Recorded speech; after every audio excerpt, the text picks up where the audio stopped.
Vidal, on voit bien que la toxicologie des médicaments se porte généralement sur le foie. C'est-à-dire que c'est le premier organe qui trinque. Voilà. Et donc, dans ce 4e point que je donne sur 5, c'est vous dire simplement, mesdames et messieurs, que quand vous prenez un médicament, évidemment, il est important que vous compreniez que si ce médicament est pris à jeun, le foie va prendre ça de plein fouet.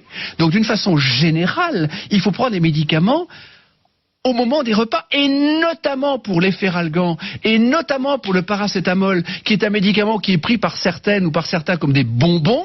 Eh bien, le paracétamol, mesdames et messieurs, peut vous provoquer une insuffisance hépatique foudroyante, définitive, qui va nécessiter une greffe de foie. Donc, le paracétamol, c'est jamais entre les repas, c'est obligatoirement pendant les repas. D'accord. C'est une faute majeure des médecins. Oui, mais quand on a mal à la tête. Eh bien, on mange avec. On prend le paracétamol et en même temps, on mange. Oui, mais si vous dites qu'il faut pas manger entre les repas. Si on a mal à la tête entre les repas, qu'est-ce qu'on fait ? On mange une pomme, on mange un yaourt, on mange un fromage blanc. Avec, ça permet d'accompagner et de préserver le foie parce que si vous voulez, je connais des patients. En gros, pas de Doliprane à jeun, quoi. Voilà, jamais, pas de paracétamol entre les repas. Et si vous prenez un paracétamol, l'ibuprofène, même chose. C'est pareil, c'est encore pire. C'est une bombe nucléaire. Parce que c'est pas le fait de prendre un ibuprofène comme ça dans la vie. C'est quand on prend de l'ibuprofène, il y a des gens qui en prennent, mais vraiment tout le temps. Et ça ne va pas. L'aspirine, c'est mieux ou pas ? L'aspirine, ça a surtout un impact sur l'estomac et ça fait saigner et ça peut donner des gastrites. Donc les aspirines à 1000 mg, n'en parlons pas. Parce que non, mais on a mal à la tête, par exemple. Vaut mieux prendre. On s'éloigne un petit peu. Paracétamol, ibuprofène ou aspirine. Absolument. Plutôt paracétamol. Absolument. Alors je résume.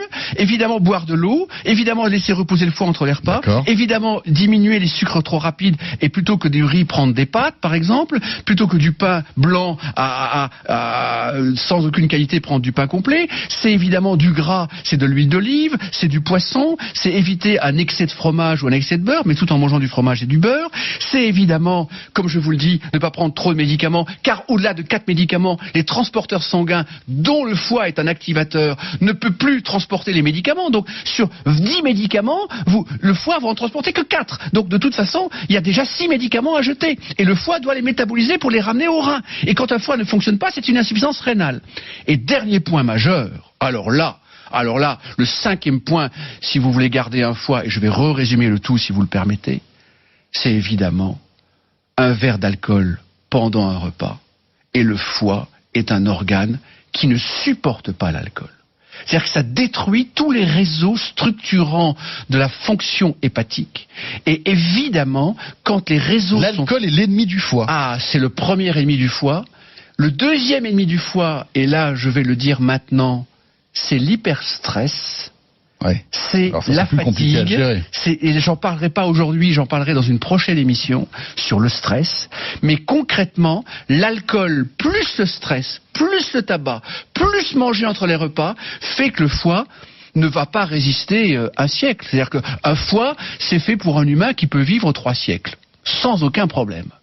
Mais quand un foie est agressé par l'absence d'eau, par le grignotage, par des sucres rapides permanents, par du gras en grande quantité, par concrètement des médicaments et par en plus un excès d'alcool entre les repas particulièrement, le foie ne supporte pas. Attention, quand vous dites un excès d'alcool, un verre d'alcool par repas, même si le sujet d'aujourd'hui n'est pas le sujet un verre de vin quand même. Oui, c'est ce que je dis. C'est-à-dire qu'un verre de vin par repas, ça va. Oui.